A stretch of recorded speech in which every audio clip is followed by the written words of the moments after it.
Hi, my name is Ajit Johnny. I am 44 and I live in New York City. I am able to take public transit to Stamford, Connecticut the week of April 27th as I am right now available.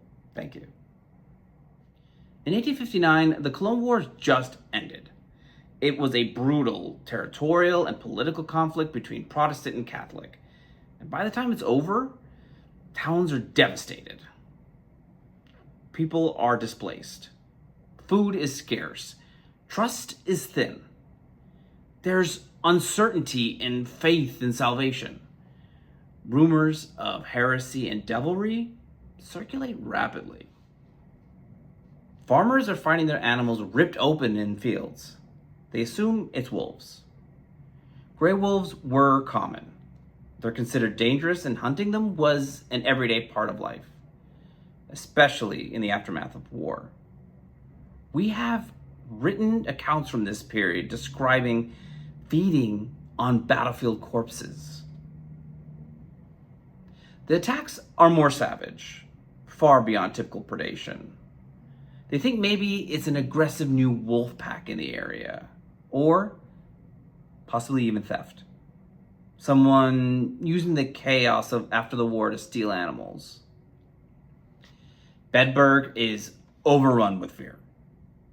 And most victims don't live long enough to describe what attacked them, until one young girl finally does.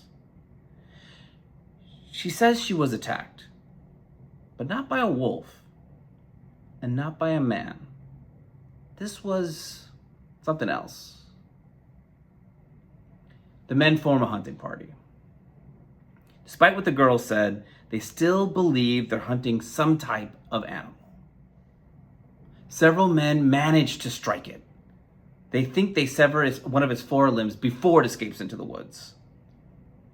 Later accounts say when the hunters search the ground, they don't find a paw. They find a human hand. Stories of werewolves go back thousands of years. One of the earliest appears in the Epic of Gilgamesh, written in ancient Mesopotamia. In that story, a man is transformed into a wolf as punishment. So the idea of humans turning into wolves is incredibly old. In early modern Europe, this belief becomes very real. Between the 1500s and the early 1600s, there are many documented werewolf trials across France, Germany, and parts of Switzerland. Courts are treating these cases seriously. Remember, this is the time of the witch trials in Europe and America. And lycanthropy and witchcraft are closely linked. So the idea of a person transforming into a wolf beast isn't that far-fetched to them. He's a local farmer, and by most accounts, an ordinary family man. But during the period of the attacks, he keeps to himself, and that draws suspicion.